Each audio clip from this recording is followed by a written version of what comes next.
नमस्कार प्यारे साथियों, हम कर रहे हैं हिंदी साहित्य की लेखन परंपरा, जिसमें हम सबसे पहले गारसा दत्तासी जी को पढ़ चुके हैं। फिर ठाकुर शिव सिंह सेंगर, ग्रियर्सन, मिश्र बंधु आदि के इतिहास और उनके इतिहास के बारे में जो महत्वपूर्ण तथ्य हैं उस बारे में हम चर्चा कर चुके हैं। उसी क्रम में हमारे अगले जो इतिहासकार हैं वो है रामचंद्र शुक्ल, और ये बहुत ही महत्वपूर्ण है। इनके जो एक एक तथ्य है वो बहुत महत्वपूर्ण है। इनकी जो रचना है वो है हिंदी साहित्य का इतिहास, और उससे संबंधित मैंने पॉइंट लिखवा रखे हैं। तो ये पॉइंट कोई भी पॉइंट ऐसा नहीं है कि जो परीक्षा में पूछा नहीं गया है, तो हर एक पॉइंट अच्छे से याद होना चाहिए। जैसे सबसे पहले हम देखेंगे कि इनकी रचना क्या थी। तो आचार्य रामचंद्र शुक्ल जी ने 1929 में हिंदी साहित्य का इतिहास नामक ग्रंथ लिखा। इसका जो प्रकाशक था वो नागरी प्राचार्य सभा काशी, यानी कि जो इनकी जो रचना है हिंदी साहित्य का इतिहास वो काशी से प्रकाशित हुई थी। इन्होंने विधेयात्मक पद्धति का प्रयोग किया है। इनके इतिहास में कुल जो रचनाकार है वो 997 है और लगभग 1000 है। अगर लगभग में पूछा जाए तो 1000 और वैसे 997। इनकी जो ये रचना है यह पहले हिंदी शब्द सागर की भूमिका के रूप में लिखा गया था। यानी कि एक पुस्तक है हिंदी शब्द सागर, उसमें जो भूमिका लिखी जाती है, किसी भी पुस्तक में भूमिका रहती है, ऐसी इसमें भी भूमिका थी। और यहाँ पर इस भूमिका का शीर्षक था हिंदी साहित्य का विकास। तो पहले ये ऐसे लिखा गया था, फिर स्वतंत्र रूप से 1929 में लिखा गया। शुक्ल जी ने अपने इतिहास के अंतर्गत 900 वर्षों के इतिहास को सम्मिलित किया है। पूछा जाएगा कितने वर्षों के इतिहास को सम्मिलित किया है, तो 900 वर्षों के इतिहास को सम्मिलित किया है। आचार्य शुक्ल ने शिव सिंह सेंगर, जॉर्ज ग्रियर्सन और मिश्र बंधुओं के इतिहास को कविवृत्त संग्रह की संज्ञा दी है। यानी कि इन्होंने इतिहास नहीं माना है अपने से, जो इनसे पहले इन्होंने लिखा है ना, ये शिव सिंह सेंगर, ग्रियर्सन, मिश्र बंधु, इन्होंने इनके इतिहास को कविवृत्त संग्रह कहा है कि सिर्फ ये एक संग्रहित की गई वो है पुस्तक है, इतिहास नहीं माना है। आचार्य रामचंद्र शुक्ल ने सर्वप्रथम कवियों और साहित्यकारों के जीवन से संबंधित इतिवृत्ति के स्थान पर रचनाओं के साहित्यिक मूल्यांकन को प्राथमिकता दी है। अर्थात जो शुक्ल जी हैं उन्होंने जो अपना इतिहास लिखा, वहां पर उन्होंने जो साहित्यकार हैं, जो कवि हैं, उनके जीवन के बारे में नहीं लिखा, बल्कि जो उनकी रचनाएं थी और उन रचनाओं का साहित्यिक जो मूल्यांकन किया उस बारे में लिखा। उसके बाद आते हैं डॉक्टर रामकुमार वर्मा। अभी हम थोड़ा थोड़ा इनके साहित्य के बारे में पढ़ रहे हैं। उसके बाद जो इन्होंने काल विभाजन किया है और जो नामकरण किया है उसको देखेंगे। तो डॉक्टर रामकुमार वर्मा को देखेंगे। अभी डॉक्टर रामकुमार वर्मा जी का जो इतिहास ग्रंथ है वो 1938 में प्रकाशित हुआ और 693 से 1693 तक के ही इतिहास को इन्होंने अपने इतिहास में वर्णित किया है। 693 ईस्वी से 1693 ईस्वी तक ही इनके इतिहास में वर्णित है, यानी संधि काल से लेके भक्ति काल तक। अभी संधि काल से भक्ति काल तक किस प्रकार से है वो हम आगे जब इनका काल विभाजन पढ़ेंगे फिर देखेंगे। डॉक्टर रामकुमार वर्मा ने संपूर्ण ग्रंथ को 7 प्रकरणों में विभक्त किया है और हिंदी का पहला कवि स्वयंभू को माना है। यहाँ पर मैं इनकी पुस्तक का नाम लिखना भूल गई हूँ, हिंदी साहित्य का आलोचनात्मक इतिहास। इनकी पुस्तक का नाम यहाँ ऊपर में आप लिख दीजिएगा, हिंदी साहित्य का आलोचनात्मक इतिहास 1938 में। इसके बाद हजारी प्रसाद द्विवेदी आते हैं। तो इनकी 3 रचनाएं, हिंदी साहित्य की भूमिका, हिंदी साहित्य का आदिकाल, हिंदी साहित्य का उद्भव एवं विकास। हिंदी साहित्य की भूमिका 1942, हिंदी साहित्य का उद्भव एवं विकास 1952 और हिंदी साहित्य का आदिकाल ये कहीं पे 1952 है, कहीं पे 53 है। अगर 53 ना दे रखा हो तो आप 52 ही करना, अगर दोनों दे रखे हो तो 53 ही करना है इसको। इन्होंने 1229 रचनाकारों का परिचय दिया है और तुलनात्मक पद्धति अपनाई है। अगले इतिहासकार हैं डॉक्टर गणपति चंद्र गुप्त। इनकी जो रचना है वो हिंदी साहित्य का वैज्ञानिक इतिहास है। यह 2 भागों में प्रकाशित हुई है, प्रथम भाग 1964 में और द्वितीय भाग 1965 में। इसके बाद जो है वो है डॉक्टर नगेंद्र, हिंदी साहित्य का वृहत इतिहास 10 खंडों में 1973 में। इन्होंने सिर्फ संपादन किया है, इतिहास ग्रंथ नहीं लिखा है। तो क्वेश्चन आता है कि निम्नलिखित में से किसने हिंदी साहित्य का इतिहास नहीं लिखा है, तो डॉक्टर नगेंद्र ने हिंदी साहित्य का इतिहास नहीं लिखा है, सिर्फ संपादन किया है।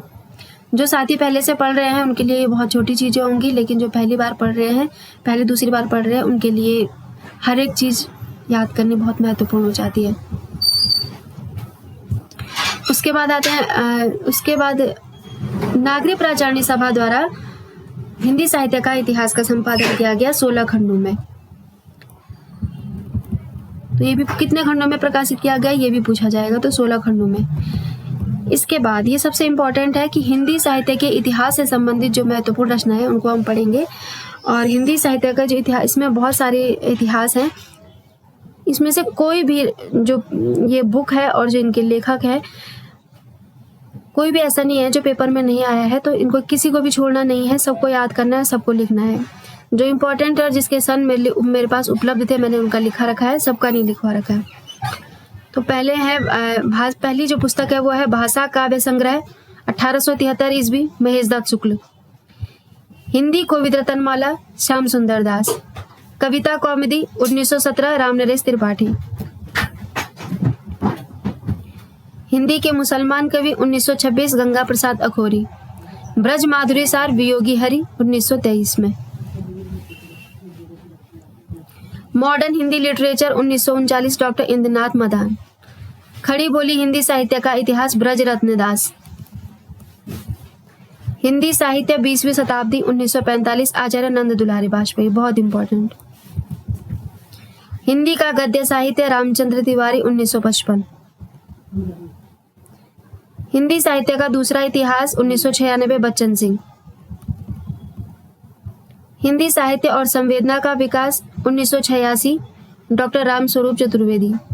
हिंदी साहित्य युग एवं प्रवृत्तियां शिव कुमार सिंह। हिंदी साहित्य का आधा इतिहास सुमन राजे। डॉक्टर भगीरथ मिश्र की जो पुस्तक है हिंदी काव्य शास्त्र का इतिहास। यहाँ पे ये आगे पीछे हो गया, पहले इधर बुक्स थी अब यहाँ इतिहासकारों के नाम आ गए, तो आप देख लेना जिस हिसाब से आपको सुविधा हो। मोतीलाल मेनारिया ने जो पुस्तक लिखी है वो राजस्थानी साहित्य की रूपरेखा। टीकम सिंह तोमर हिंदी वीर काव्य। नलिन विलोचन शर्मा साहित्य का इतिहास दर्शन। राम स्वरूप चतुर्वेदी हिंदी साहित्य और संवेदना का विकास। डॉक्टर विश्वनाथ प्रसाद मिश्र हिंदी साहित्य का अतीत। उत्तर भारत की संत परंपरा परशुराम चतुर्वेदी। राजस्थानी पिंगल साहित्य मोतीलाल मेनारिया। हिंदी भाषा एवं साहित्य बाबू श्याम सुंदर दास। हिंदी साहित्य का विवेचनात्मक इतिहास सूर्यकांत शास्त्री। हिंदी साहित्य का इतिहास आचार्य चतुर्सेन शास्त्री। इतिहास एवं साहित्य दृष्टि मैनेजर पांडे। चैतन्य संप्रदाय और उसका साहित्य प्रभुदयाल मीतल। आधुनिक हिंदी साहित्य का विकास डॉक्टर कृष्णलाल।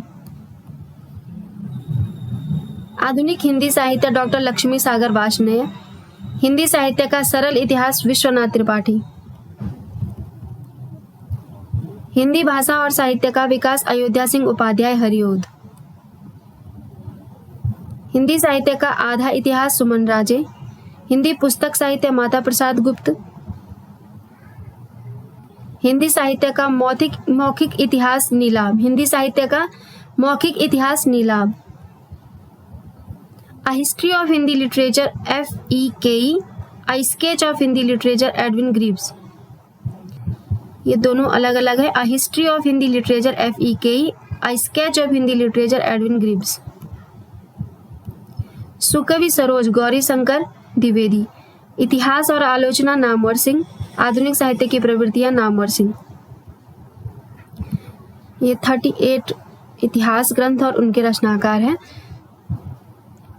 साहित्य में बहुत कुछ है याद करने के लिए। अभी आपको बहुत बड़ा लग रहा होगा ये सब याद करना, और ये सब याद करना पड़ेगा क्योंकि साहित्य का अगर आप लेक्चरर की तैयारी कर रहे हैं तो पेशेंस बहुत ज़रूरी है, क्योंकि आगे बहुत कुछ है। साहित्य बहुत बड़ा है याद करने के लिए। तो हमने अभी हिंदी साहित्य की लेखन परंपरा को पढ़ा और जो इतिहास लिखे गए हैं उनको पढ़ा है। इसके बाद हम काल विभाजन करेंगे और इसके साथ ही ये टॉपिक ख़त्म हो जाएगा और फिर हम इसके क्वेश्चन आंसर करेंगे।